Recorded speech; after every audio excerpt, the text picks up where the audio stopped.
Well, good evening, everyone, and welcome to Environmental Coffee House. It is September 6th, 2022. And Oh, wow. God.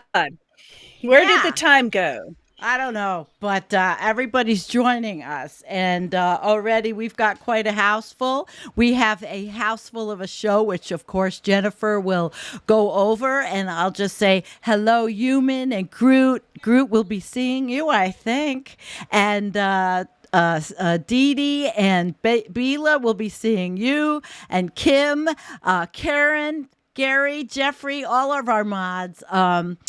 Dog dude, hey, dog dude, you got it from the beginning. Look at that. I got to put it up. Plus, I can test. Okay. All right, dog dude. And Gary Ballard, hello, sweetheart, Rich Diana, my best buddy. Scott Andrews, another best buddy. Hi, Courtney. Oh, I'm so happy Courtney's with us. This is a great start. Neville, hello, Neville. Where's my Courtney? Let me put my beautiful Courtney up there. There she is. There's the beautiful Miss Courtney. And Rick Smile, I'm glad you're with us. Shadow Star Race, this is great. Great. Let's get started. Jennifer, you do that. The planetary overview. Yeah, guys. All Well, right. it just all came together and the show became about collapse. We only have count them, three articles to go over today. Rough. But they're all really good. And I think you'll like it. So the first one we're going to cover is called... Well, I did the woof. Woof. Okay, the first one is called Brace for Impact. Just came out August 31st. Really good article by a guy named Tom Lewis. Then we're going to take a deep dive into bunkers and all sorts of prepping things. The super rich preppers planning to save themselves from the apocalypse. So, yeah. I'll just read you this one bit. Tech billionaires are buying up luxurious bunkers and hiring military security to survive a societal collapse they helped create. But like everything they do, it has unintended consequences. Oh, no. Uh-huh. And then we've got a really good, very ambitious article. Hope we can get through it. It's well worth it. It's called There's No Safe Haven from Climate Change. And this is an ambitious work. So those are the three things. And then we're going to show at Intermission Hoople's cat latest video. So we're very excited about that. He did it for me. I didn't have to do it, so I could can my peppers today. And Jennifer, I have to tell you, I have beautiful melons. Oh yeah, I saw God. Those they're cantaloupe. Guys, my melons are just spectacular. We're gonna be eating all your melons for like 7 days. Yeah, watermelons and strawberries. I made us a fruit salad today, which of course I had to freeze. But Jennifer's coming Sunday, so of course I've got to be the wonderful hostess, and she's going to be hostess. Yeah, we're going to be picking potatoes, and we're going to put be me to work. Yeah. Soon as I get there, she's going to throw me into boots and, overalls, give me a trowel and say, get busy, baby. I should have had the that. I should have had that one. I should have found the Green Acres one because you're coming to Green Acres, baby. Yeah. All right. So let's get started now that we've gotten a little bit of silliness out, because it does sound like fun. Truly, we are going to have a good time. And we're also going to a big party at Bugs in a Jar Farm. We're going to go to Letchworth State Park. Let's just pray that I stay healthy, because I just got out of a flare and I'm feeling pretty goddamn good. So it's going to stay that way because my sister's coming. All right. Yeah, baby. So we're going to get started on this. And here we go. The first article. So, Jennifer, since we are, this one's a quickie. You want to do the first one? I do the second one? Okay. Let's go for that. I It's up mean, to you. we'll kind of play it by ear when we get into Yeah. these really Oh, complex yeah. articles, because I don't think one voice Absolutely. can read them all. No. All right, guys. So, Brace for Impact by Tom Lewis. So, it Brace is for impact. extremely uncomfortable being a citizen of an empire that is circling the drain of history. Like passengers That's on a a flush. doomed That's a airplane. flush already. Circling the drain. Oh, Jennifer, will Yeah, you be? I mean, this Will is you let me really do it? Will you let articulate. me Yeah, do it? yeah, I yeah. gotta. Do it. It's a very Flush away. it's, you know, what is it? Flushes, prematurist, but here Yeah. we go. Flushes prematurus. Sure. Yeah. Okay, here we All go, right. guys. It is extremely uncomfortable being a citizen of an empire that is circling the drain of history. Like passengers on a doomed airplane, we can watch the onboard movie with all the concentration we can muster. We can pull the shade on the window and deploy earbuds all we want, but we know we are going down. The whole vast structure of society, stressed by the spiraling descent, groans and warps as it tries to hold together for a little while longer. There are places and times in which it is relatively easy to ignore reality, but not completely, and not for long. Like the knowledge of our own inevitable death, we can avoid thinking about it for years at a time. Yet, it is never not with us. Events that do not touch us directly cast a shadow over us, darkening our skies. We use Winston Churchill's brilliant metaphor, like a gathering storm. The signs of necrosis proliferate. One of the dead giveaways, so to speak, is the fact that our public squares are infested with lunatics. They rant and cavort in ways that just a few years ago would have earned them a 70-day involuntary admission for evaluation in the nearest psycho ward. Today, it gets them TV shows and high offices. But the clown show is not the worst. There is another kind of madness afoot, a suicidal, homicidal lunacy involving spraying schools, churches, stores, concerts, and random street corners with high-velocity bullets from assault-style semi-automatic weapons. The fact that the government at every level stands flat-footed and helpless before this brutal threat to innocent, vulnerable citizens is a testament to the onset of rigor mortis. Like all empires, ours has impoverished itself in the pursuit of world military domination. The Congress that terminated support for school lunches on the grounds that it was too expensive lavishes on the military an amount of money that is another form of insanity. Last year, the War Department, sometimes mistakenly referred to as the Defense Department, which of course is satire, was authorized without debate to spend $800 billion. That is more than the combined total spent by the next 9 biggest military spenders on the planet. With this money, the military builds hideously expensive weapons that don't work very well and deploys special forces to as many as 135 countries. Can you say Imperial Stormtroopers? Yeah, there you go. They are not there to defend the empire, but to impose its will. They are not there to uphold democracy, but to make sure it does not get out of hand. When I said the empire has impoverished itself, I did not mean that it is short of money. It continues to enrich the oligarchs, the deal makers, the money changers, and the like, as usual. But the poor, who have not seen a change in minimum wage for 15 years, remain impoverished.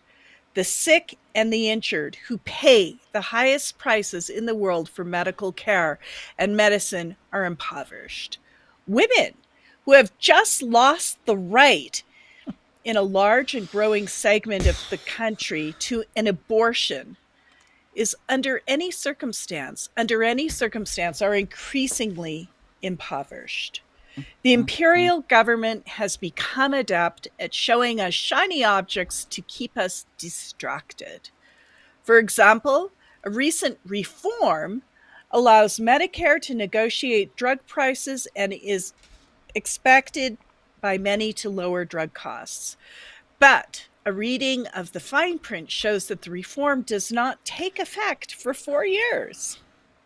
And at that time allows negotiations on exactly 10 of the 20,000 prescription drugs on the market.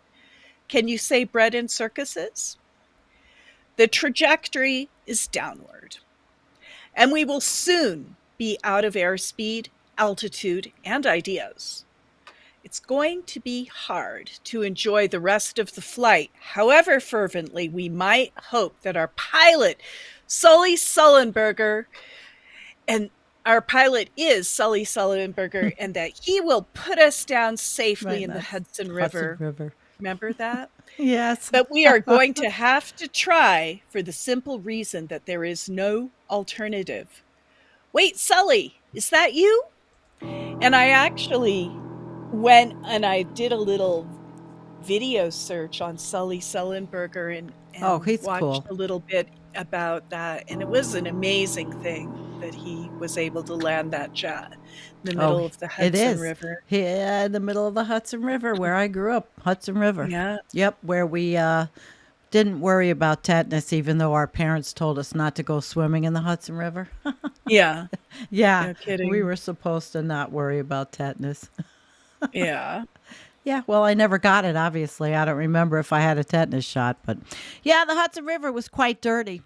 It was quite dirty at one time. But all right, no more small talk. That was pretty good, but we have a huge one to do. And then we have some interesting stuff to show you before we do our intermission. But this ought to be fun. I'll start this, and if I can't do the whole, do it all, we're going to tag team tonight. Because I'm tired and, I'm always tired. You all knew that. Oh, stop it, Collapse Chronicles. I grew up in the middle of the Hudson River. He's already being silly. No, I did not grow up in the middle of the Hudson River. All right, well, here we go. The super rich preppers planning to save themselves from the apocalypse. Tech billionaires are buying up luxurious bunkers and hiring military security to survive a societal collapse they help to create. But like everything they do, it has unintended consequences. And I like this guy, Douglas Rushkoff. He is He's a writer and a filmmaker. He does on technology, culture. He also teaches at NYU. I guess maybe that's part of why I like him, because he's a New Yorker. But I just wanted to tell you, I just got the audiobook. So I can't wait to listen to this whole thing in audiobook. Yes, yes, yes. So I will be canning potatoes and listening to stories of bunkers. So here we go. As a humanist who writes about the impact of digital technology on our lives, I am often mistaken for a futurist. The people that, most likely in hiring me for my opinions about technology are usually less concerned with building tools that help people live better lives in the present than they are in identifying the next big thing through which to dominate the future. I don't usually respond to their inquiries. Why help these guys ruin what's left of the internet, much less civilization? Still, sometimes a combination of morbid curiosity and cold, hard cash is enough to get me on a stage in front of the tech elite, where I try to talk some sense into them about how their businesses are affecting our lives out here in the real world. That's how I found myself accepting an invitation to address a group mysteriously described as ultra wealthy stakeholders out in the middle of the desert. Really quick, out the middle of the desert. We're going to see it. A limo was waiting at the airport. As the sun began to dip over the horizon, I had been in the car for 3 hours. What sort of wealthy hedge fund types would drive this far from the airport for a conference unless they were going to murder him? Then I saw it on a parallel path next to the highway. As if racing against us, a small jet was coming in for a landing on a private airfield. Of course. The next morning, 2 men in matching Patagonia fleeces came for me in a golf cart and conveyed me through the rocks and underbrushes to a meeting hall. They left me to drink coffee and prepare in what I figured was serving as my green room. But instead of me being wired with a microphone or taken to a stage, my audience was brought to me. They sat around the table and introduced themselves. 5 super wealthy guys. Yes, all men from the upper echelon of the tech investing and hedge fund world. At least 2 of them were billionaires. After a bit of small talk, I realized they had no interest in the speech I had prepared about the future of technology. They had come to ask questions. They started out innocuously and predictably enough. Bitcoin or Ethereum, virtual reality or augmented reality. Who will get quantum computing first, China or Google? Eventually, they edged into their real topic of concern. New England? New Zealand. New Zealand, New England, which is really happening. New Zealand or Alaska? Which region would be less affected by the coming climate crisis? It only got worse from there. Which was the greatest threat, global warming or biological warfare? How long should one plan to be able to survive with no outside help? Should a shelter have its own air supply? What was the likelihood of groundwater contamination? Finally, the CEO of a brokerage house explained that he had nearly completed building his own underground bunker system and asked, how do I maintain authority over my security force after the event? I'm sorry. That was their euphemism for the environmental collapse, social unrest, nuclear explosion, solar storm, unstoppable virus, or malicious computer hack that takes everything down. This single question occupied us for the rest of the hour. They knew armed guards would be required to protect their compounds from raiders as well as angry mobs. One had already secured a dozen Navy SEALs to make their way to his compound if he gave them the right cue. Navy SEALs or what? Right-wing fascists? Maybe. Anyway, but how would he pay the guards once even his crypto was worthless? What would stop the guards from eventually choosing their own leader? These billionaires considered using special combination locks on the food supply that only they knew, or making guards wear disciplinary, collars of some kind in return for their survival. Or maybe building robots to serve as guards and workers if that technology could be developed in time. I tried to reason with them. I know, Jennifer. I made pro-social arguments for partnership and solidarity as the best approaches for our collective long-term challenges, The way to get your guards to exhibit loyalty in the future was to treat them like friends right now, I explained. Don't just invest in ammo and electric fences. Invest in people and relationships. Well, they rolled their eyes at what must have sounded to them like hippie philosophy. This was probably the wealthiest, most powerful group I had ever encountered. Yet here they are. Here they were asking a Marxist media theorist for advice on where and how to configure their doomsday bunkers. That's when it hit me.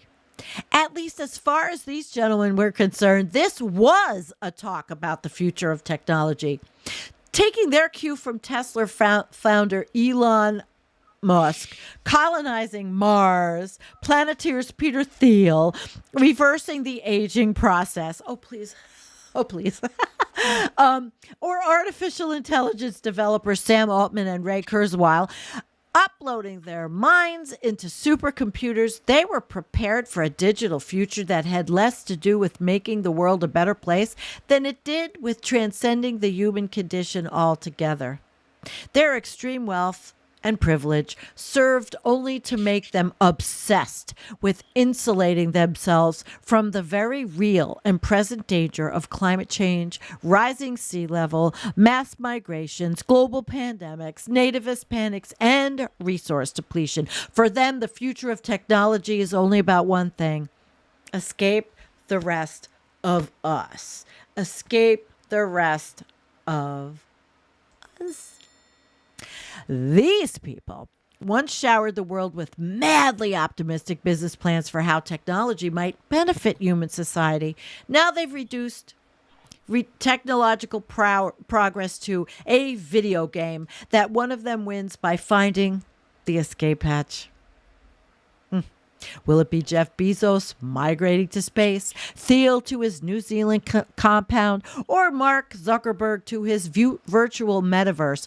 And these catastrophizing billionaires are the presumptive winners of the digital economy, the supposed champions of the survival of the fittest business landscape that fueling most of the speculation to begin with. Look at that Mars colony. Amazing. That's Elon's little Mars city. Yeah. God. When I came to remind me at the end of this, I have something about Elon I wanted to tell you. Okay, when I came to realize that these men were actually the losers, the billionaires called me out to the desert to shoot me to death. I mean, to evaluate their bunker strategies are not the victors of the economic gain so much as the victims of its perversely limited rules. More than anything, they have succumbed to a mindset where winning means earning enough money to insulate themselves from the damage they are creating by earning money in that way. It's if they want to build a car that goes fast enough to escape from its own exhaust. Very good. Yet this Silicon Valley escapism, let's call it the mindset, encourages its adherents to believe that the winners can somehow leave the rest of us behind. Never before have society's most powerful players assumed that the primary impact of their own conquests would be to render the world itself unlivable for everyone else, nor have they ever before had the technologies through which they, to program their sensibilities into the very fabric of our society. The landscape is alive with algorithms, and intelligence is actively encouraging these selfish and isolationist outlooks. Those sociopathic enough to embrace them are rewarded with cash and control over the rest of us.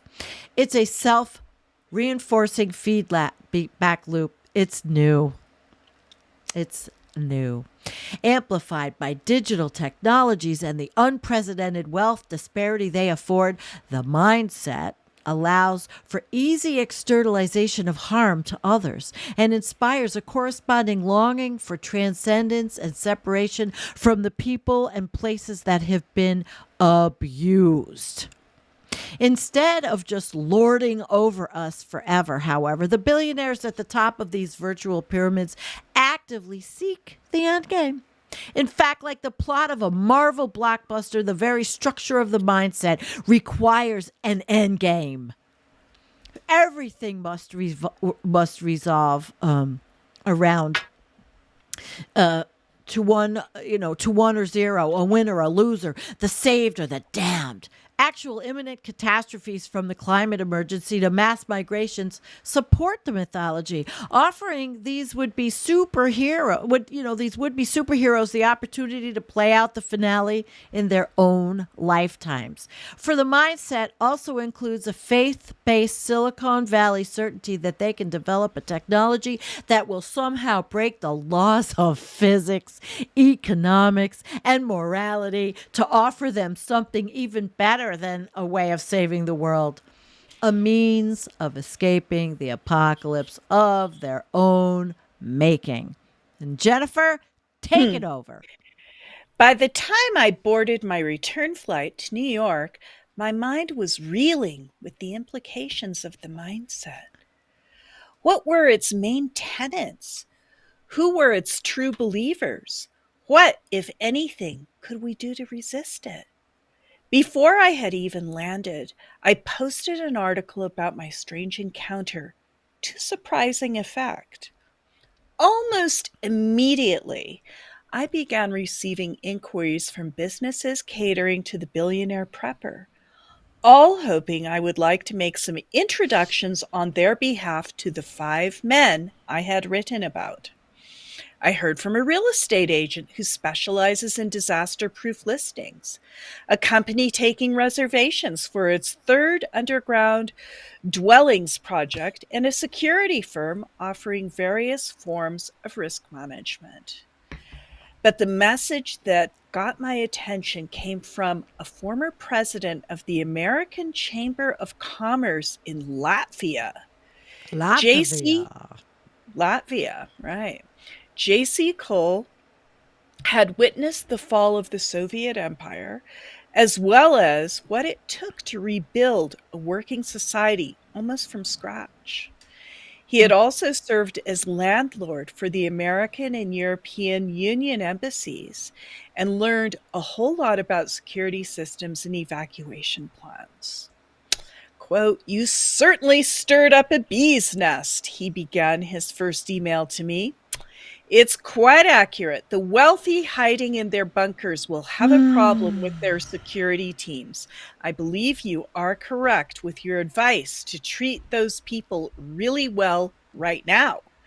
But also the concept may be expanded, and I believe there is a better system that would give much better results." He felt certain that the event, a gray swan, or a predictable catastrophe triggered by our enemies, Mother Nature, or just by accident, was inevitable. He had done a SWOT analysis: strengths, weaknesses, opportunities, and threats, and concluded that preparing for calamity required us to take the very same measures as we are trying to prevent one. By coincidence, he explained, I am setting up a series of safe haven farms in the New York City area. These are designed to handle an event and also benefit society as semi-organic farms, both within 3 hours drive from the city, close enough to get there whenever it happens. Not where I live. No. There was a prepper with security clearance, field experience, and food sustainability experience. He believed the best way to cope with the impending disaster was to change the way we treat one another, the economy, and the planet right now, while also developing a network of secret, totally self-sufficient residential farm communities for millionaires, guarded by Navy SEALs armed to the teeth. JC is currently developing 2 farms as part of his Safe Haven project. Farm 1, outside Princeton, is his show model and works well as long as the thin blue line is working. The second one, somewhere in the Poconos, has to remain secret. The fewer people who know the location, the better, he explained, along with a link to the Twilight Zone episode in which panicked neighbors break into a family's bomb shelter during a nuclear scare. The primary value of Safe Haven is operational security, nicknamed OPSEC by the military. If and when the supply chain breaks, the people will have no food delivered. COVID-19 gave us a wake-up call as people started fighting over toilet paper. Yeah. When it comes to a shortage of food, it will be vicious. That is why those intelligent enough to invest have to be stealthy. JC invited me down to New Jersey to see the real thing. Wear boots, he said. The ground is still wet. Then he asked, do you shoot? Okay. The farm itself was serving as an equestrian center and a tactical training facility, in addition to raising goats and chickens. JC showed me how to hold and shoot a Glock at a series of outdoor targets shaped like bad guys. While he grumbled about the way Senator Dianne Feinstein had limited the number of rounds that one could legally fit into a magazine for the handgun. Oh, my God. JC knew his stuff. I asked him about various combat scenarios. The only way to protect your family is with a group, he said. That was really the whole point of his project, to gather a team capable of sheltering in place for a year or more, while also defending itself from those who hadn't prepared. JC was also hoping to train young farmers in sustainable agriculture to secure at least one doctor and dentist for each location. On the way back to the building, JC showed me the layered security protocols he had learned designing embassy properties. A fence, no trespassing signs, guard dogs, surveillance cameras, all meant to discourage violent confrontation. He paused for a minute as he stared down the drive. Honestly, I am less concerned about gangs with guns than the woman at the end of the driveway holding a baby and asking for food. He paused and sighed. I don't want to be in that moral dilemma.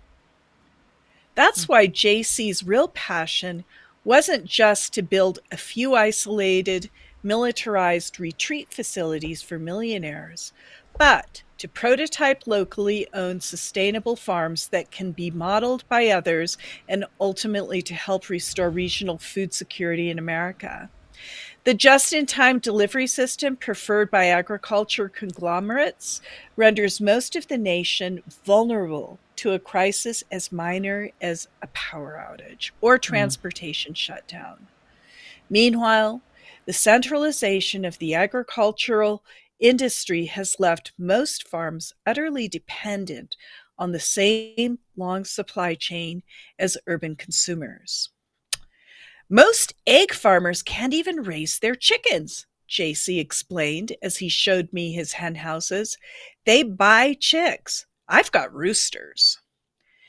JC is no hippie environmentalist, but his business model is based in the same communitarian spirit I tried to convey to the billionaires. The way to keep the hungry hordes from storming the gates is by getting them food security now.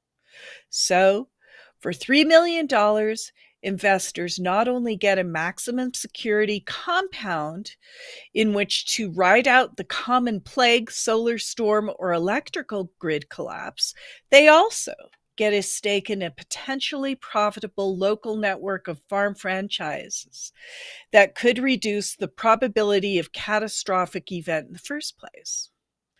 His business would do its best to ensure that there are as few hungry children at the gate as possible when the time comes to lock down. So far, J.C. Cole has been unable to convince anyone to invest in American heritage farms. Okay. Well, it's a burgeoning business. That doesn't mean no one is investing in such schemes.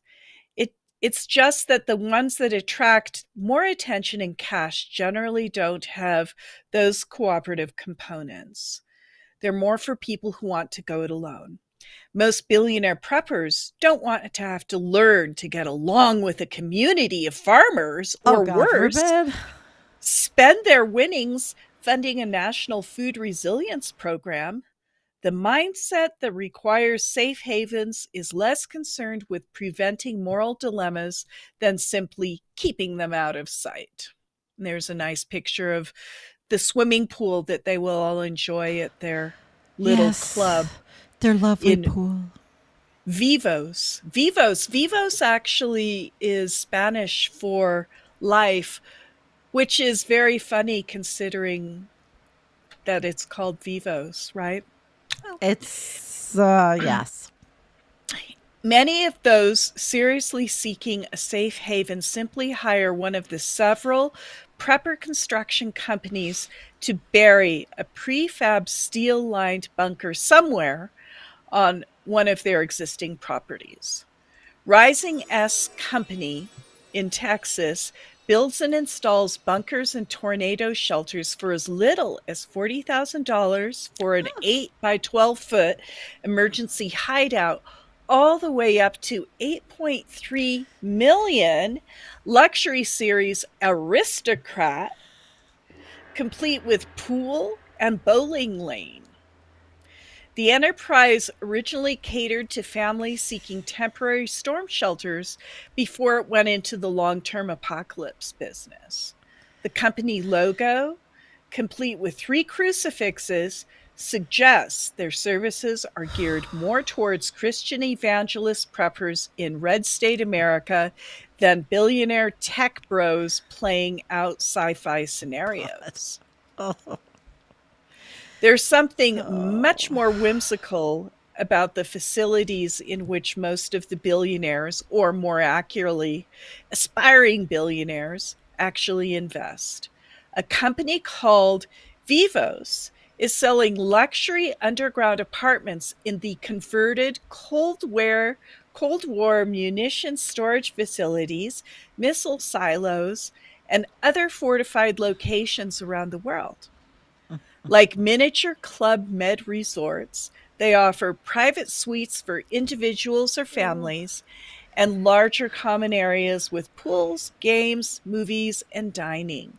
Ultra-elite shelters, such as Opidum in the Czech Republic, claim to cater to the billionaire class and pay more attention to the long-term psychological health of the residents. Oh boy, stuck in a missile silo with 200 other people, what could be better?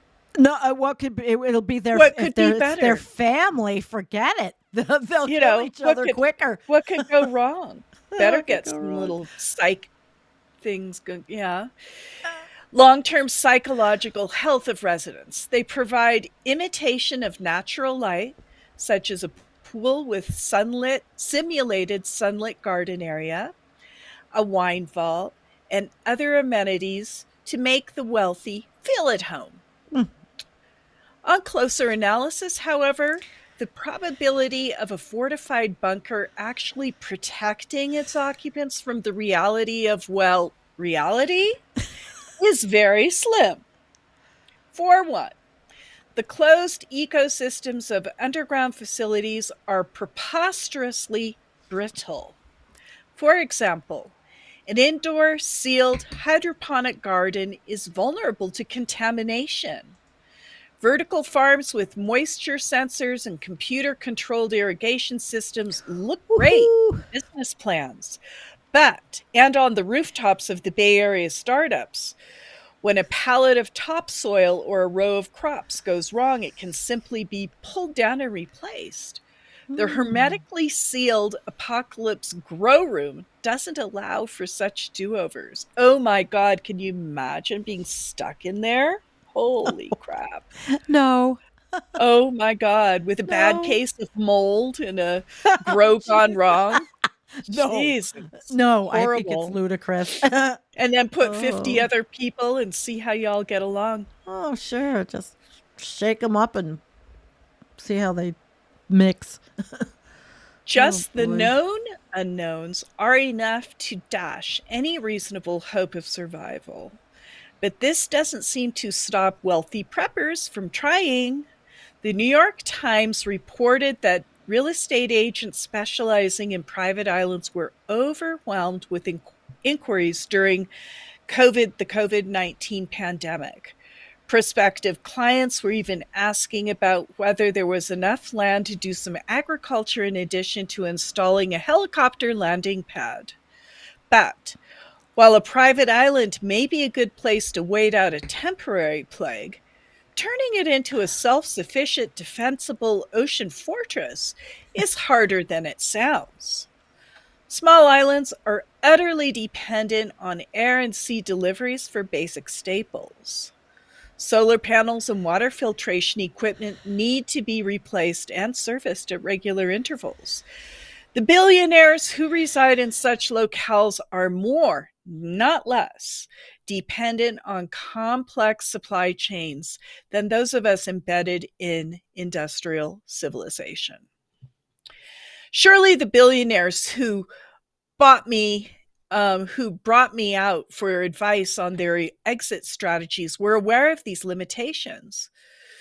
Could it have been some sort of game? 5 men sitting around a poker table, each wagering his escape plan was best? But if it were all just in fun, they wouldn't have called for me. They would have flown out the author of a zombie apocalypse comic book. If they wanted to test their bunker plans, they'd have hired a security expert from Blackwater or the Pentagon. They seemed to want something more. Their language went far beyond questions of disaster preparedness and verged on politics and philosophy. Words such as individuality, sovereignty, governance, autonomy. That's because it wasn't their actual bunker strategies I had been brought out to evaluate so much as the philosophy and mathematics they were using to justify their commitment to escape. They were working out what I've come to call the insulation equation. Could they earn enough money to insulate themselves from the reality they were creating by earning money in the first place? Was there any valid justification for striving to be so successful that they could simply leave the rest of us behind, apocalypse or not? Or was this really their intention all along? Maybe the apocalypse is less something they're trying to escape than an excuse to realize the mindset's true goal, to rise above mere mortals and execute the ultimate exit strategy. Yes, there we go. There we go. Heavy article, huh? Heavy article, yeah. But what we are going to look at, guys, now we're gonna have the fun. Now we are actually going to Vivos. And I had this thought about this place. And I'm thinking, okay, when we go down to look at this, and I had another thought about Elon, but let's go here first. So we're looking at Vivos, and here we are, the largest survival community on Earth. And this thing's in South Dakota. Yeah, and I'm wondering, South Dakota here. Maybe we could, let's see if I could look, let's see if we can hear their little, little the movie video. Is good. Yeah, it's only a minute. Really what is it? 2 minutes and 59 seconds. All right, something let's like see let's see where their settings are, so I can make sure that speed and quality. All right, let's see if we can hear this, guys. I hope you can. Let me know in the chat if you can. Woo! I think you should be able to. It sounds a little muffled. Volume up. Volume up. All the way. More.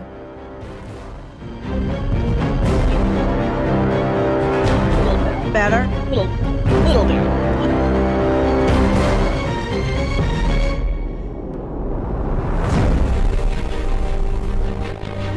Sounds explosive to me.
Okay. Yahoo! It's Vivos! I'm ready to move in. They it's look a so homey. 99-year lease. They look so fun. That looks dreadful.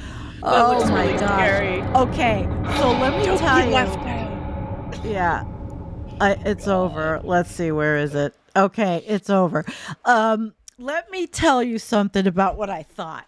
You know, What? they go through this and we go down and they talk about, massively all the places they are. And I'm not going to show every video unless you guys are interested in this stuff, but it'll be in the show notes. They talk about exactly where it is. And my thought is, okay, just for shits and giggles, they'll be the first ones bombed. Oh my God. Just because of where they are. I mean, they're right near the Black Hills of South Dakota in Edgemont. Tell me that they didn't put a target on themselves. Aren't these people supposed to not tell you where they are? So they have this website, and wait, I want to go down to, here's the map, Jennifer. This is the map I want to look at. So away from riots, violence, targets, and submersion zones, right? This map illustrates where you don't want to be, stuck and a victim of the marauders during the aftermath of the following a large-scale cataclysm or catastrophic event, right? So, of course, like they've got, I don't know how big I can make it, but you guys get the drift. But the thing, no nuclear targets. Okay, so there's a lot of nuclear targets all over. High crime, anarchy zones. Yellowstone blast zone, but the thing is, they've made themselves a fucking target. So they're like, everybody knows where they are. They have to sell their bunkers. They got to sell them, Yeah. and so they start at they talk about, where they are, 22, they're 18 square miles. And it used to be an Army munitions depot with 575 it's freakish and crazy. But accommodation for more than 5,000 like-minded survivalists, right? And what like mind would that be? Now, Mindy says they should put this kind of facility in every town. Self-sustaining, large-scale housing. That would be like amazing, right, Mindy? But they have, look at this, what it's looked like. So what do you think, Jennifer? Do you want to live in B207? Oh, yeah. Should we buy one? Right in. Yeah. Only if they finish it off inside. It's a little bit kind of rough with all that cement. Yeah. And it has attic potential if you want to have 10 to 24 people. So that would be, I don't know, man. That's, oof. Lock yourself in and have a party. Yeah. I'm telling you, they're buried and protected, and they talk about the elliptical everything. I don't know. I think and they also have planned community amenities, and as they grow, so will the amenities, providing comfort, convenience, support, training, entertainment, and security. I wonder if they'll have strippers. Each of these amenity. Oh, you know what they'll do? They'll have those real dolls instead of women. They'll just have real dolls. They never need to eat. At least the men might want that. And let's see. All bunkers feature a standard 26.5 interior floor width. Look at, you guys get the drill. You get the drift. Look at this. Can you imagine? This is their plan. Yeah, this is their plan. And okay, guys, for all of $45,000 gets you a bunker. Yep, starting at 45. Okay. This is your one-time upfront payment of 45 plus the annual ground rent of 1,000. Right now, bunkers are provided in their as-in condition. So for $45,000, you get that underground slab of concrete. You don't get any of this shit.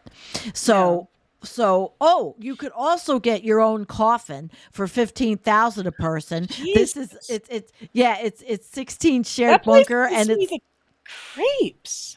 It really gives me the creeps. It's like being on a cruise boat in a way, except you're not going to be sloshing around, and you can get your own little one person bunker, like for 15 grand. So it looks like when you're on the train, on the sleeper train, but they can't they can't give you financing on the upfront fee for shared bunkers. So you better like who you're with.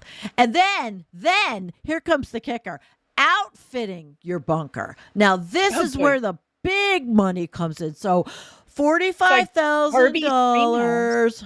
Yeah. Yeah. Oh, Christopher, who cuts the grass. I love you guys. Yeah. So anyway, this was hysterical, and we're not going to go. Oh, you could, but there is a glamping bunker. Oh my God, the glamping bunker, which we're not going to go into. Nope. But one day you'll wish you could get in. Oh yeah. Oh no, there's a sale. It's only $35,000. Oh my God. It went down $10,000. I'm going to go up and buy one right now. For a moldy cement underground the munitions depot. So and you can apply. They used to keep all sorts of things in there, like mustard gas and all these toxic things and bombs. Ew, yeah. That's what they were used for. They were built World War II. But you do have to apply for membership. That's right. Well, we have to make sure that you're of like mind, right? Yeah, I would imagine. Sure. I don't know what what it looks like. They have a privacy policy, but you have to. So you want to look. I don't know what the membership form looks like. I guess it's going to happen. Oh, there it is. Your skills. If we get accepted. Yeah, we'll do that, but not live, because we have more to go. So don't be left out, guys. Okay, this is your ticket to paradise. And if I had the Eddie Money Ticket to Paradise queued up, I would have definitely played it. If we didn't get it. All right. So, guys, we now have the choice of intermission, or we can show you one more little thing about collapse. And well, maybe we'll do that. We're going to show you another, because this is about collapse and what people are talking about. And our friend Elliot is talking about current events of millions of people enduring 45 C, which is 113 today. So California is burning up. It is so hot in California. Unbelievable. Yeah, and you probably know some people. Anybody out here that's suffering? Mindy, I know you're in California, but I don't know, if it's affecting you. But though there's a lot of comments, we'll try to get to some of your comments afterwards. I'll try to highlight a few of them. Donald, you said, when we realize nationally, worldwide, that it's the richest corporations who are controlling everything internationally, then we'll know who to focus on. Yeah, it makes note, right? Yep. All right. Dee Dee said it was 114 in Central Valley, California. Yeah, it's really, and 115 where Mindy lives. Holy shit. And Jordan, hi Jordan Hahn, 120 up in the trees. Were you working up in the trees today? He's been doing tree work because they have no choice. 114 at Karen's house. 114, 94 in her house, Karen. No. Oh my God. We love you, Karen. We just love you. And we really feel. So now that we showed you that Elliot, he kind of he always ruins my day, but that's okay because I don't let it really ruin. I just know. Sometimes I think that I get these flare-ups of my horrible pain because of some of this stress. And then I really have to do other things. Yeah, Patrick, mausoleum or bunker. It's going to be a mausoleum. All right. So listen, we're going to have an intermission so that we can keep going. And this was made by Hoople's Cat. He's got a great channel. He's a survivor. Well, he's a prepper channel, but he's an RN. He just retired from a huge Toronto hospital. His channel is great. And he did the work. He did the work for us. So there is no, I'm going to play his video and make sure it's still here. Yep. All right. We are going to do this for our intermission. Thank you, everyone. And we will see you after intermission. Enjoy the show. Here we go. It's 90 degrees and humid here, too.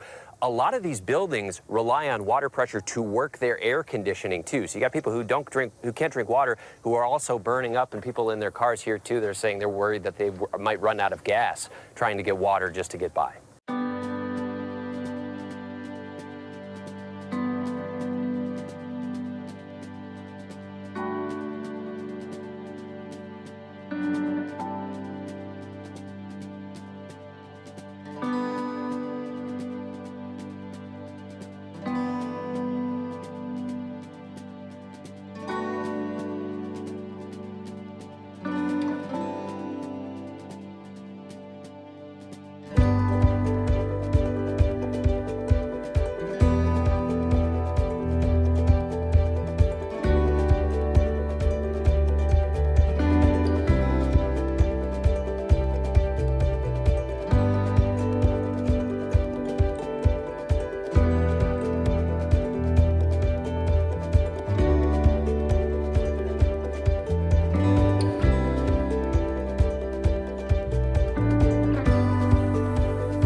Tonight, torrential rain sparking flash floods across North Georgia. Roads washed out with 12 inches of rain falling in some areas in a matter of hours. This backyard transformed into a lake. The governor declaring a state of emergency, and residents of the city of Somerville told to boil water before drinking it after flooding at a nearby plant. 11 million across the region under flood alerts through Labor Day, as far as Indiana, where sheriffs discovered one dead. Meanwhile, in California, the small town of Weed is coming to terms with its losses. Dozens of homes destroyed, with the historically black neighborhood of Lincoln Heights the center of the devastation. A 100-year-old community erased by flames in just a few hours. I ran and turned on the water faucet, looked in the neighbor's backyard. It was completely on fire. A tragedy all too familiar for Robert and Barbara Thomas, whose home burned along with their granddaughters down the block. Just 8 years after their relatives lost everything in a 2014 fire. Just a lot of mental anguish, just a lot of hurting in this community now. Across the West, 46 million are under heat alerts, with many again facing potentially record-setting triple-digit temperatures. In California, the demand on the power grid is intensifying. The effort to keep California's lights on is being directed from control centers like this. So far, the grid is held strong, but today will bring some of the hottest temperatures yet. Authorities have been warning residents for days about the potential for rolling blackouts. Those last few days are likely to be a dress rehearsal for what's going to be a much more significantly stressed set of conditions here. While in Arizona, this massive dust storm left thousands without power near Phoenix, disrupting traffic and dimming Friday night lights. A holiday weekend of extremes that few will forget. And Raph joins me now from Los Angeles, where I think it's 107 degrees, Raph.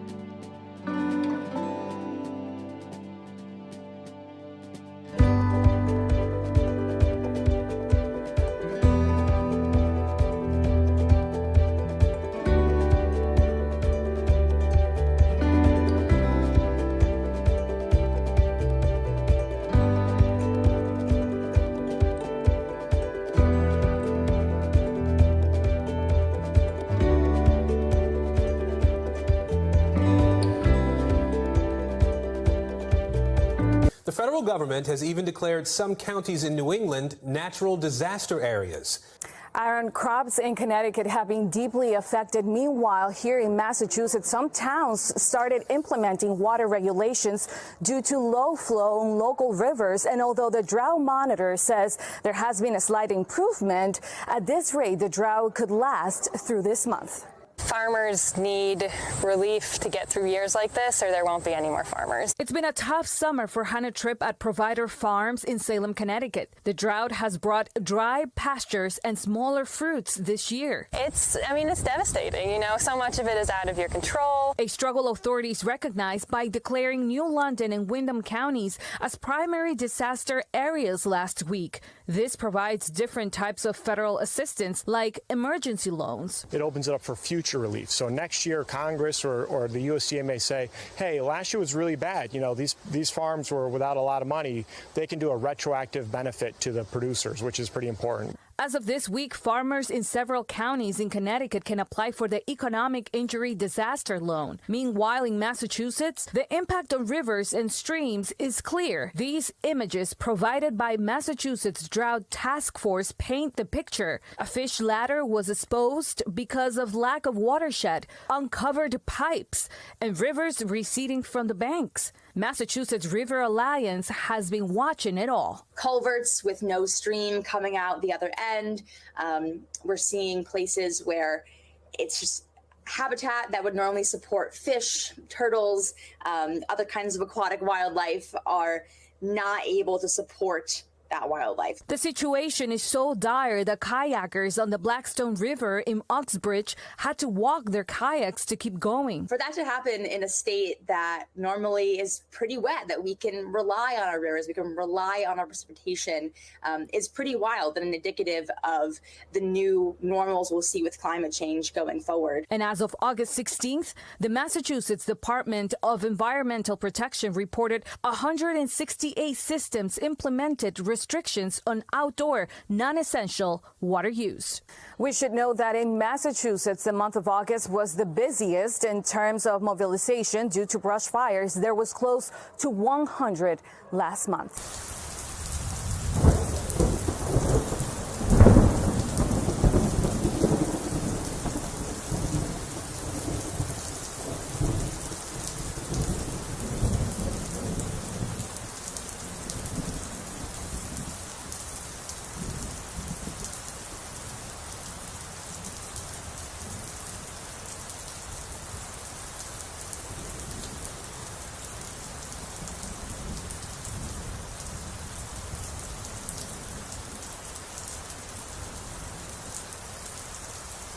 All in a day, from yesterday to today, 24 hours. Since I took the video of the creek completely dry, now look at it.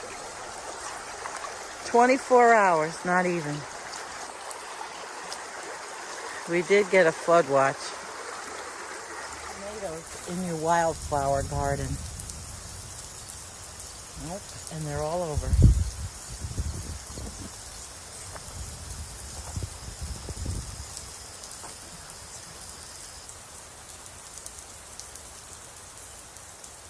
In Jackson, Mississippi, where the governor has declared a state of emergency, telling residents don't drink the water. Already dealing with flooded streets, more than 100,000 people are left without reliable running water. The rain-battered state now dealing with devastating damage to its major pump at Jackson's main water treatment facility.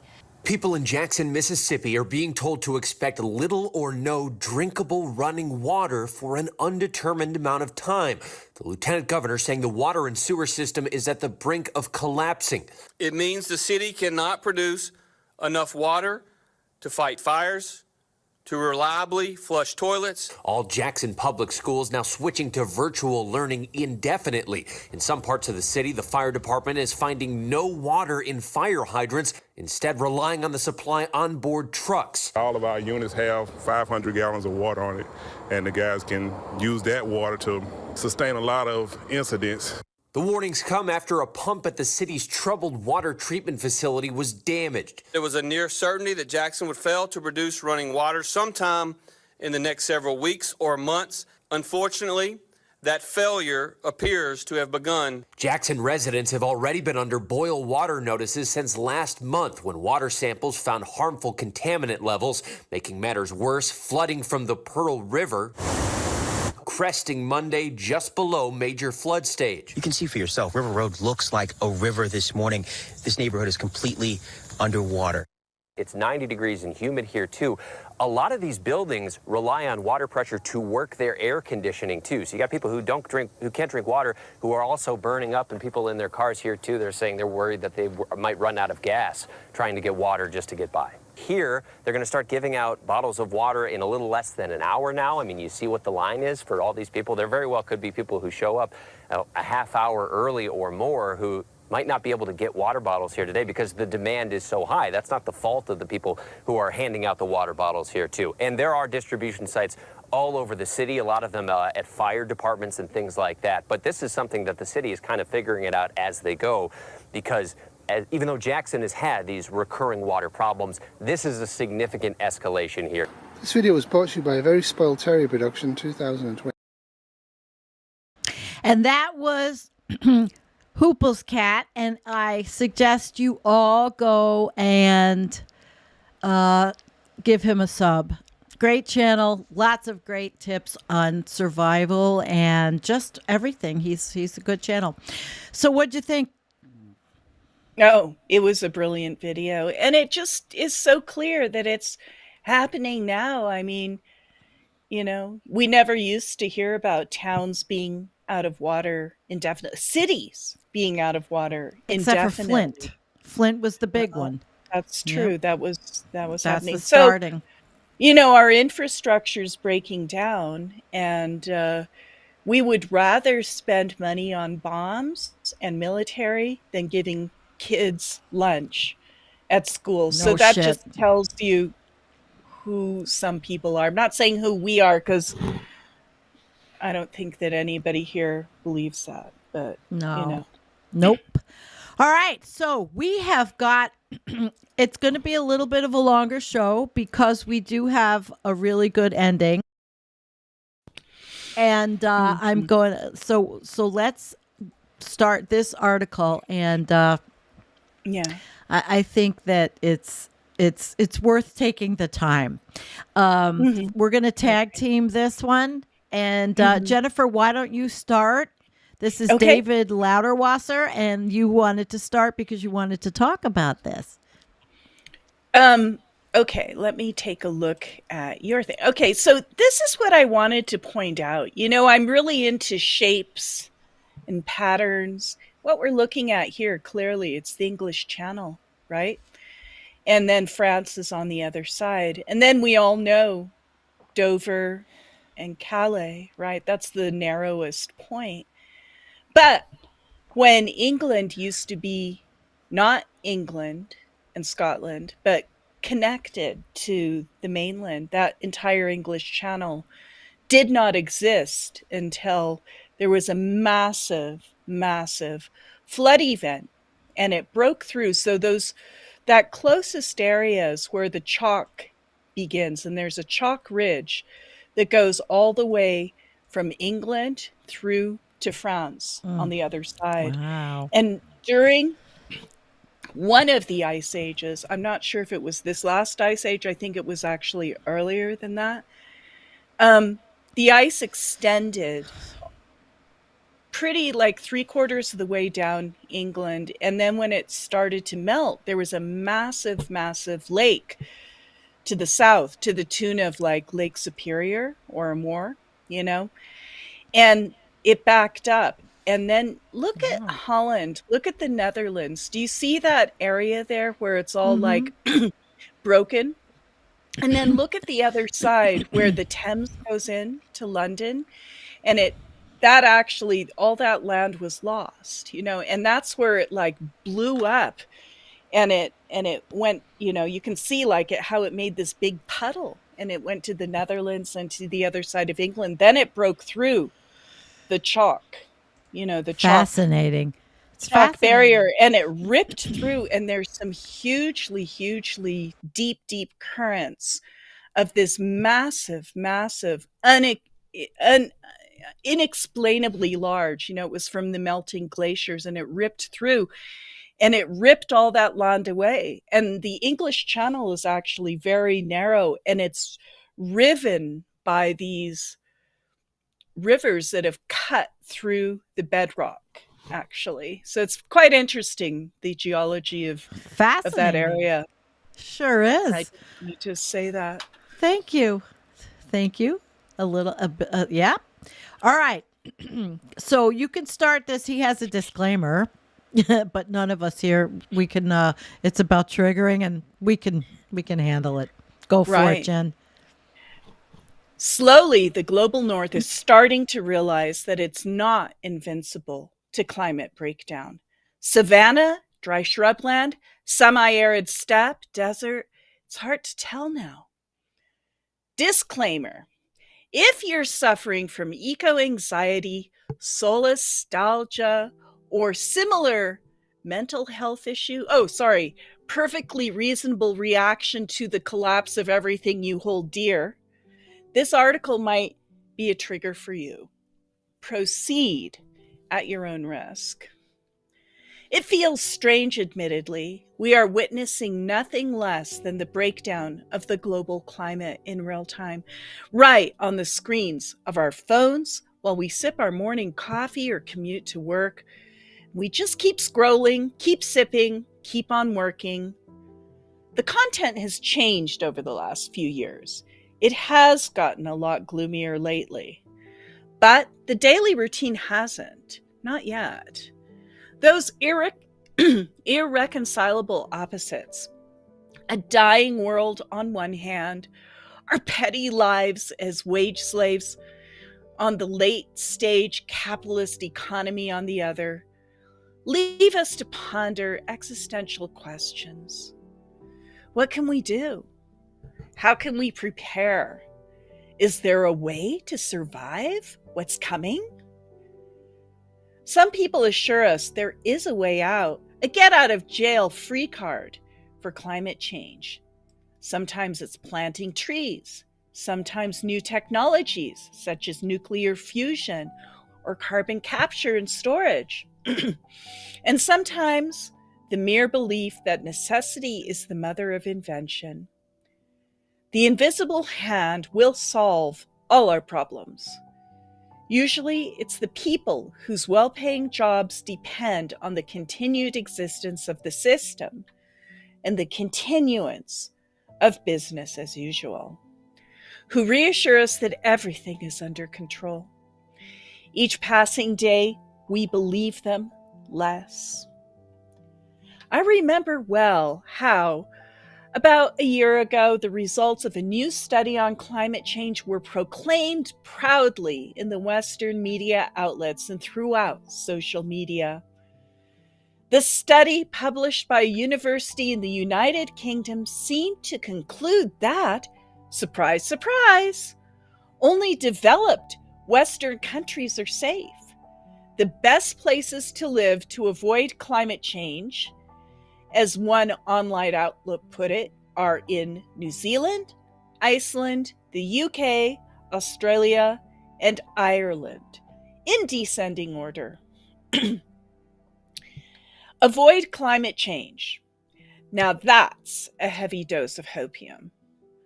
A bit more and you might overdose. The actual study makes for a rather sobering read. But that doesn't matter to those who wish to dispel any concerns over the severity of our situation. Further environmental conditions will be far more dangerous than currently believed. Emphasis added. The scale of the threats to the biosphere and all its life forms, including humanity, is in fact so great that it is difficult to grasp for even well-informed experts, write the authors. That doesn't sound much like a recommendation for places to avoid climate change. The study itself looked at mainly three aspects: population density in relation to arable land, renewable energy sources, and remoteness.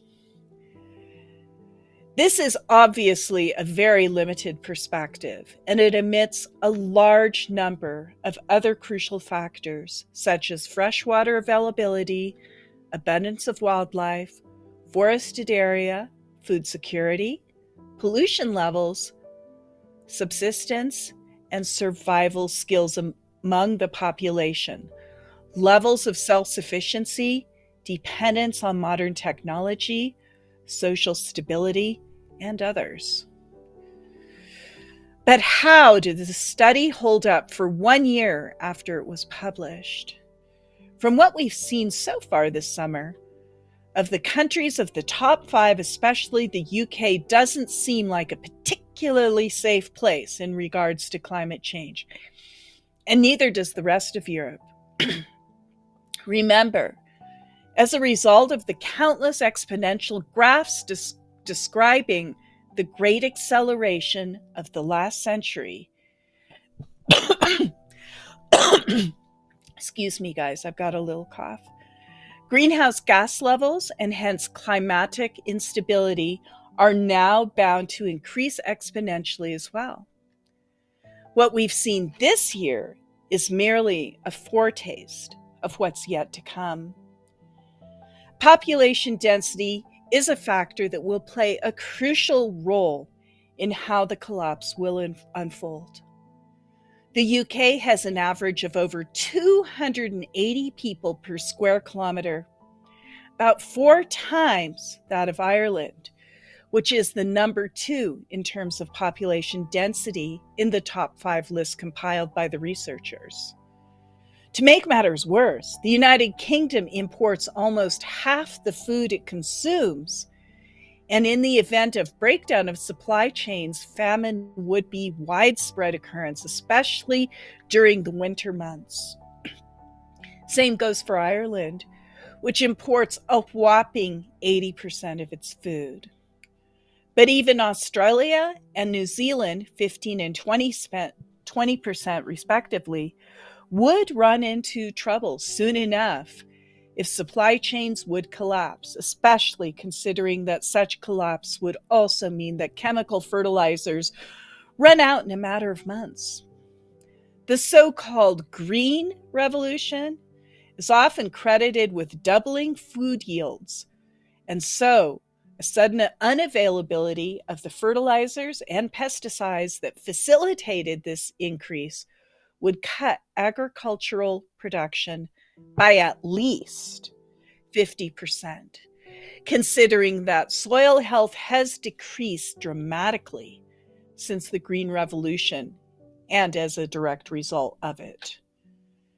And while the study points out that the UK has a lot of arable land, over 70%, that also implies that there's very little focus, so raw materials for construction and firewood will likely be in really short supply. Sure, much of the imported food amounts to luxuries, at least when we put it in the historical context, and the UK also exports some food, but that doesn't change the fact that the kingdom is actually less than safe in terms of food security. Supply chain collapse is a very real threat, one that could happen sooner rather than later due to climate change, economic volatility, and social upheaval. The authors of the study admit as much in relation to their discussion of renewable energy and consequently spend a whole paragraph discussing this vulnerability. Highly complex technological systems such as power grids are reliant on technical knowledge and physical components, the provision of which is at least in part via highly specialized manufacturing and globalized supply chains, which is a key vulnerability. What should be clear by now is this. First of all, if you actually read the study, you'll see that it's not like the authors make recommendations for you and your millionaire friends to move to your primary residence to. They are pretty realistic concerning the long-term effects of climate change, as evident in the following passages. The first major change that humans achieved after a long period, approximately 300,000 years, of living in small dispersed bands of hunter-gatherers, was the transition to an agriculture-based civilization.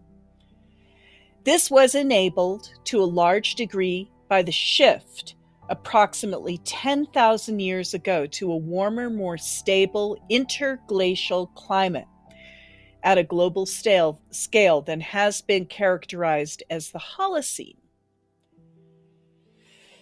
This is what I've been saying for quite some time, and exactly what John Gowdy's phenomenal article in the peer-reviewed journal Futures showed beyond doubt.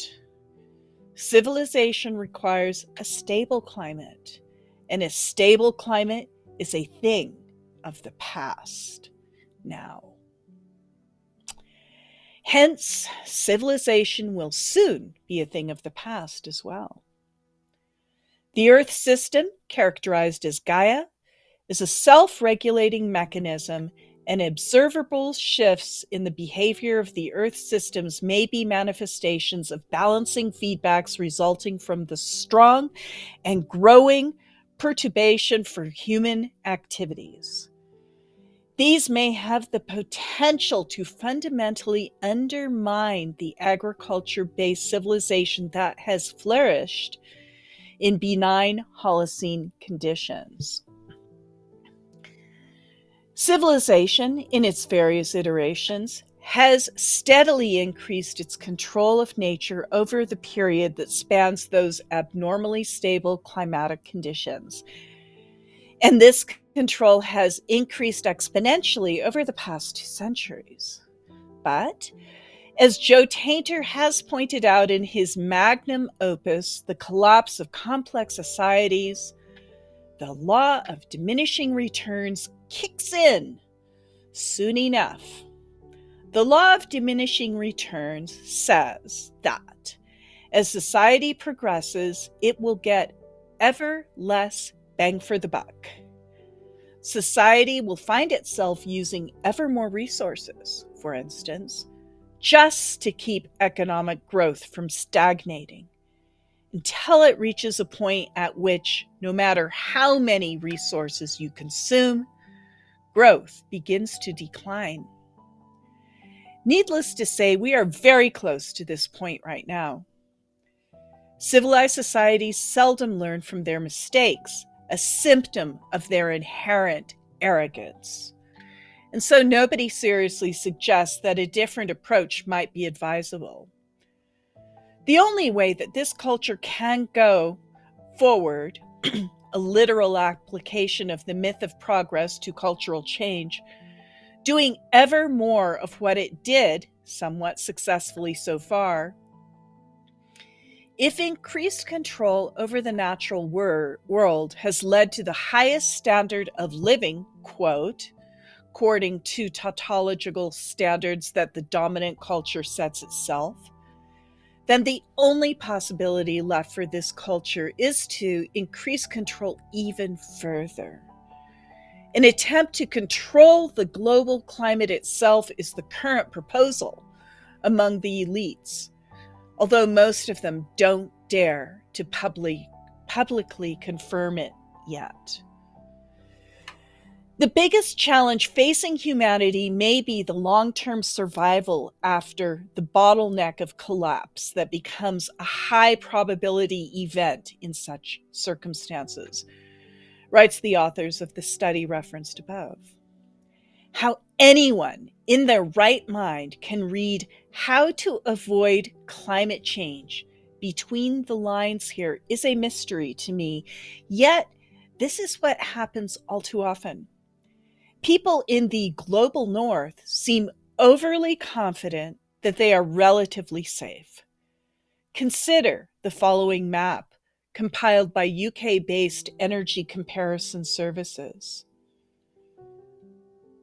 So it shows this map, and I guess US and Canada, all of Western Europe, Northwestern Europe, Scandinavia, Australia, New Zealand, and Japan are noted as least at risk, and then That's green, and then it goes up from there. So you can see Africa. I mean, look at that. They're already almost starving. So, or they are actually. Careful. The so-called experts just try to sell you solar panels. Yeah. It is based on the same data as previously examined in the study ND Gain Country Index, compiled by the University of Notre Dame. All weird, and that actually is an acronym, Western, educated, industrialized, rich, democratic. So that acronym is weird. Okay, all weird countries somehow have to happen to have the least risk of being affected by the climate breakdown, no matter where on the globe they are. But countries that are not considered Western, like Russia and China, are already at increased risk. How convenient.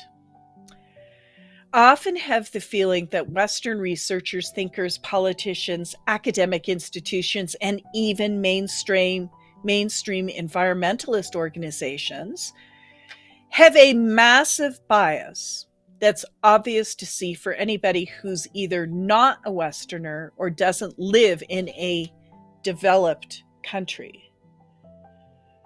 Much of what they say sounds like empty promises to avoid mass panic and upheaval, or even wishful thinking that those leaders repeat to themselves over and over again in the hope that they will believe it if they say it often enough. It's usually something along the lines of, don't worry, children. Before we're going to get hit, it's going to hit those poor brown folks in the global south. We are actually pretty safe compared to them. The tropics will become unlivable for sure, but along northern latitudes, climate change may actually boost agricultural output. Now, sleep sound, my children, and fear not, for we are safe.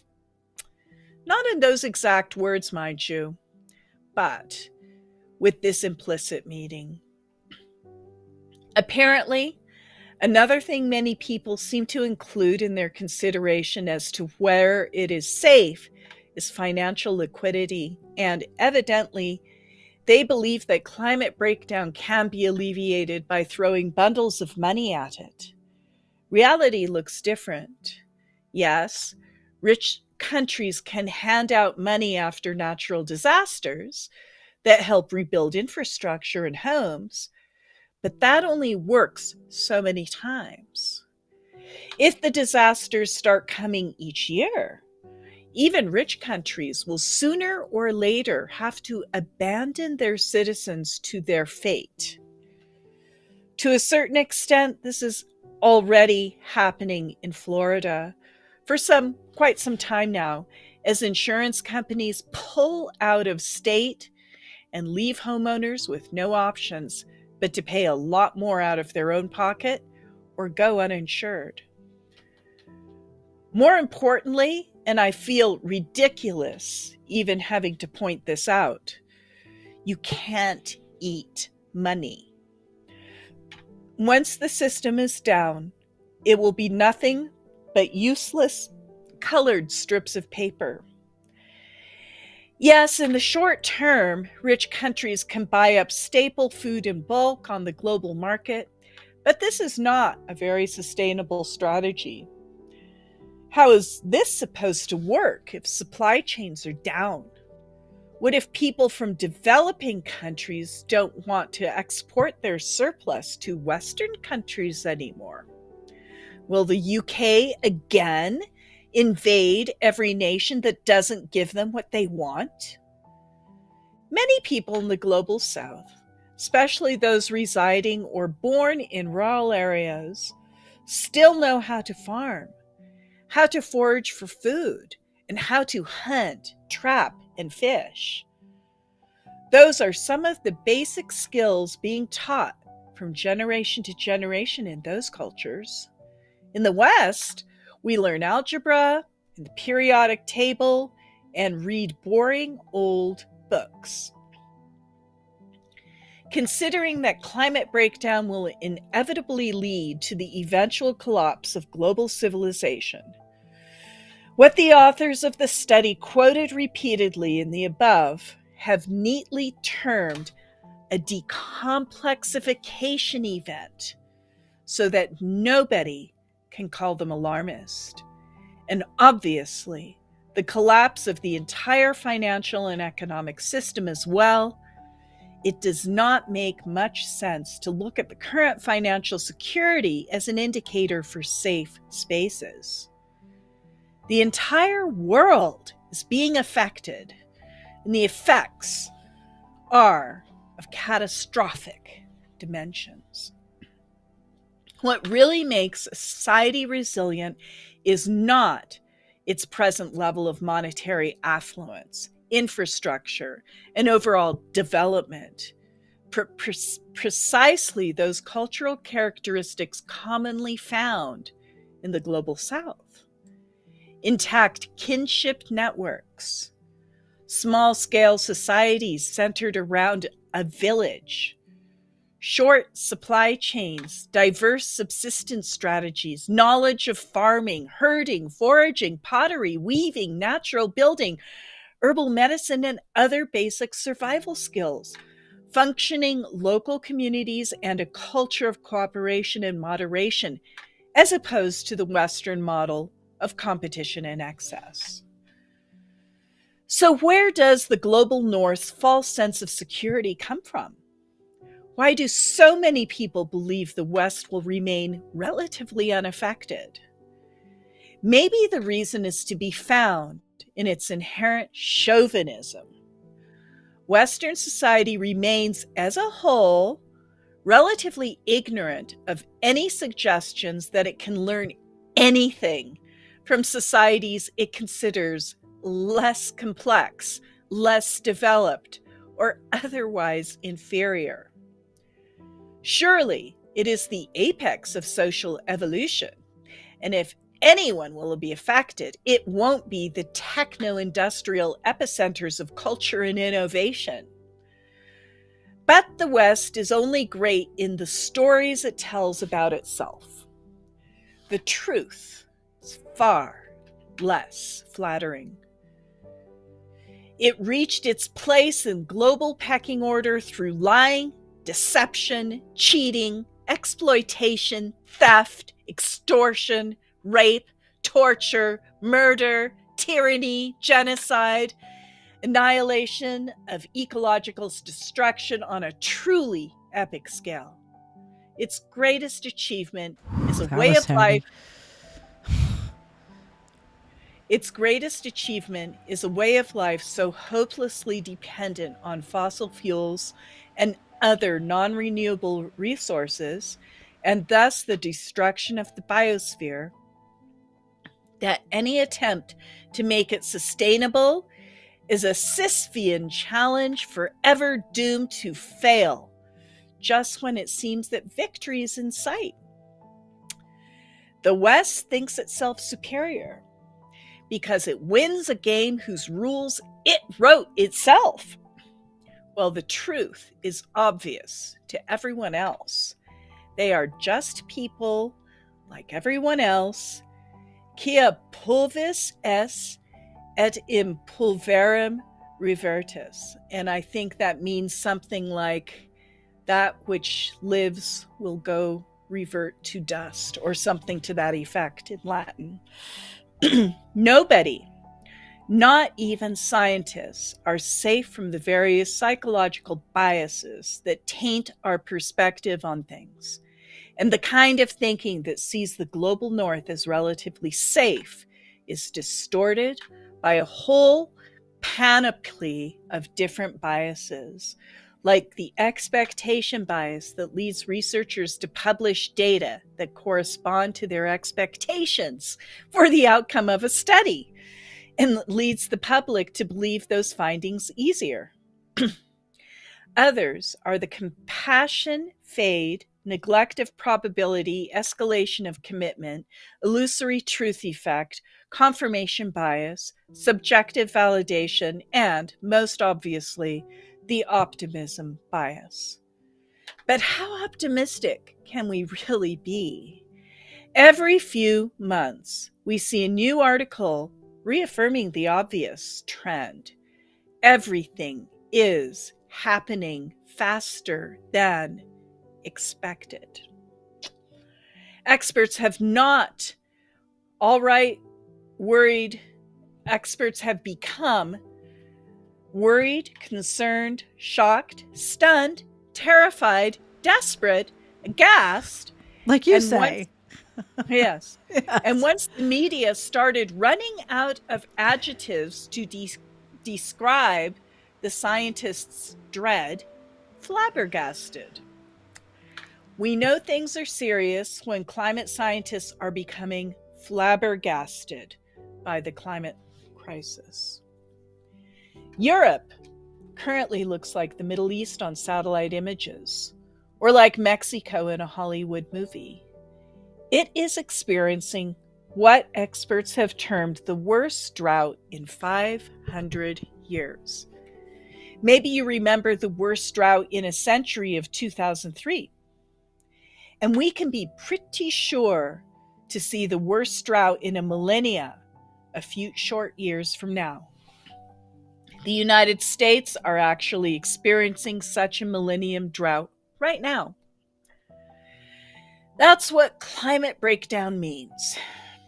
Soon, it will not make much sense to compare droughts and other extreme weather events to historical context, because the CO2 levels in the atmosphere are the highest they've been in at least 4 million years.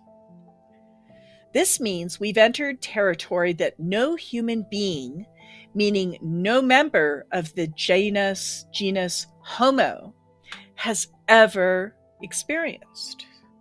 As a result of this record-breaking drought, crop failure rates of up to 50% are expected in the UK this year. Until now, La Niña is generous enough to provide Australia with rain. Too much water is always better than too little. But I'm afraid this blessing can easily turn into a curse like it did in Pakistan. And it won't last forever either way. What we're seeing now is, in the words of one scientist, whipsaw climate volatility. First drought, then flood, then drought again. The undisputed #1 New Zealand will likely become a Marvel Universe-like battleground for the private high-tech militias of various eccentric billionaire warlords fighting over hegemony and the access to an enslaved and miserable populace. Doesn't that sound nice? Yeah. I'm sure New Zealand is just thrilled. See, we called it collapse for a reason, this show. Finally, real capitalism. True, New Zealand may try to limit immigration and property sales to foreigners, but tell that to a billionaire who's ready to coup an entire country to get what he wants. So what about the global south, with so much of it located in the tropics?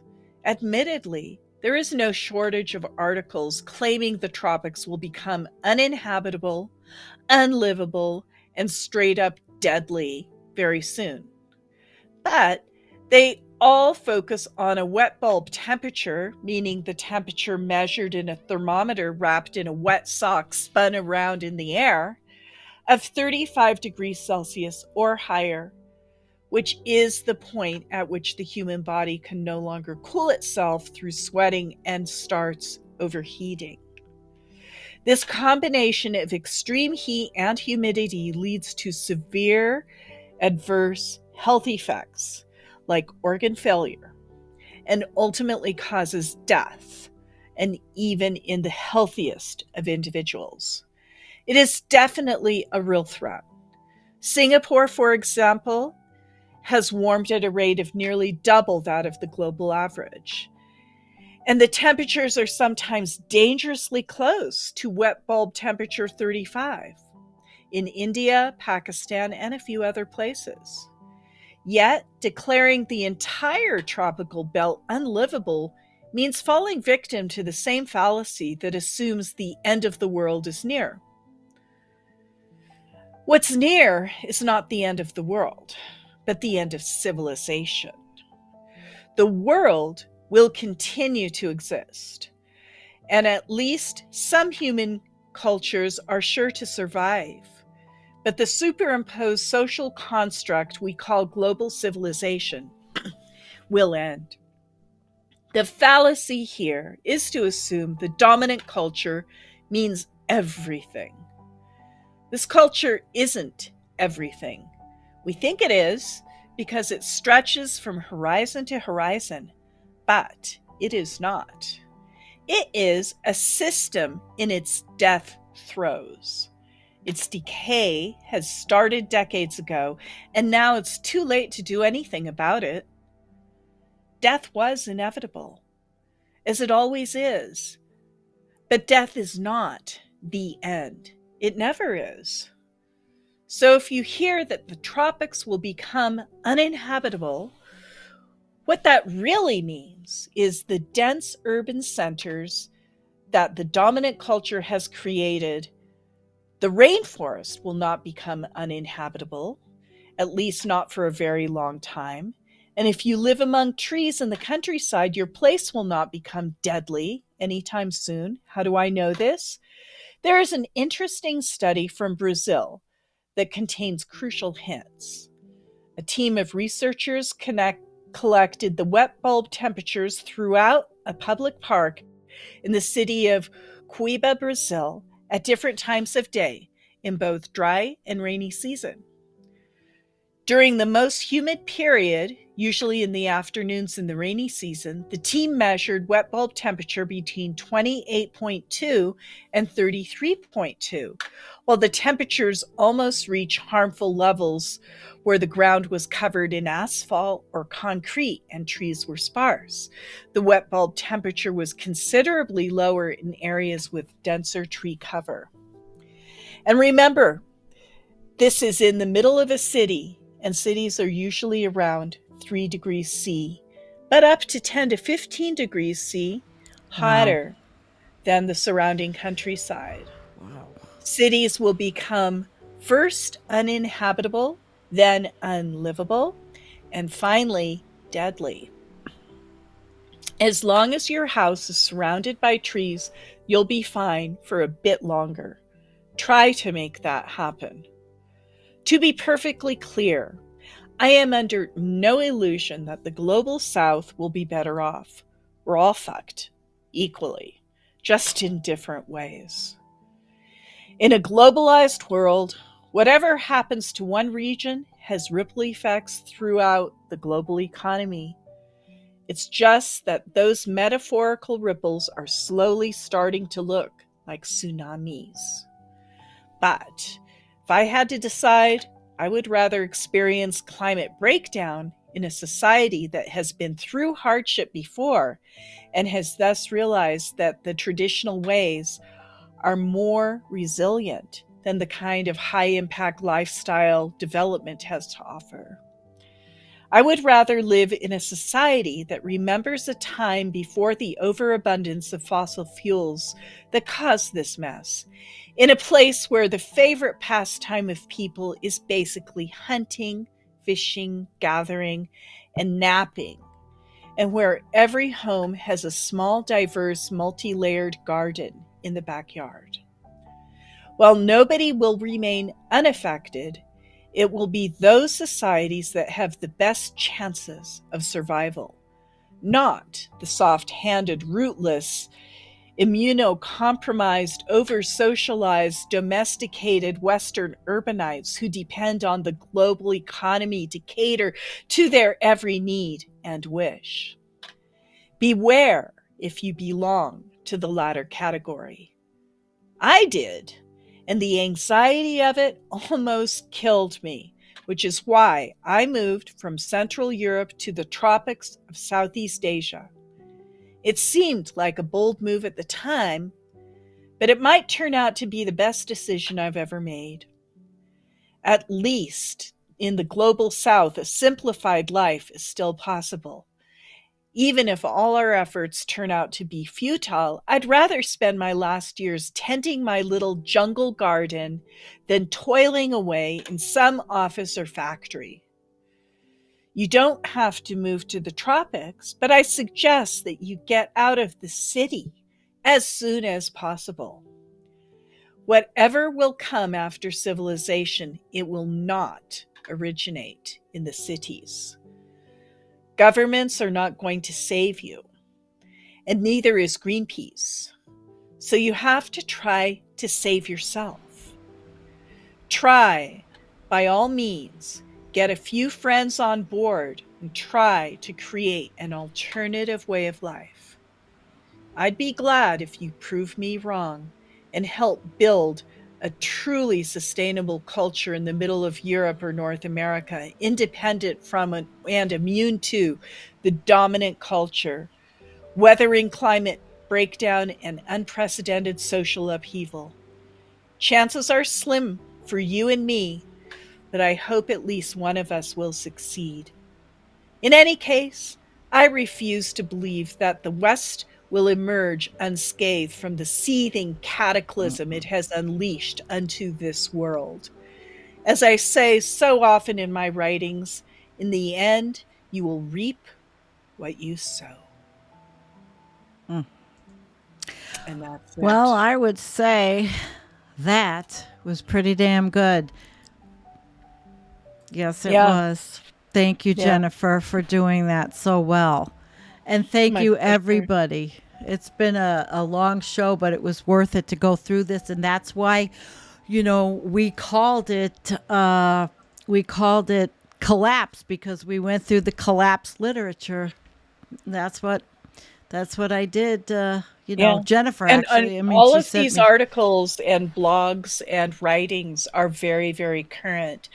I always thought that when collapse really began to set in, it would unleash this amazing creative impulse in the arts, in writing, in music. And I'm sure it will, because we have to express ourselves as we really start to experience this. And it's a scary time, no lie, right? Scary time, scary time to be alive. And here we are, guys, but we're taking it, we're examining it head on. And I think that's valuable.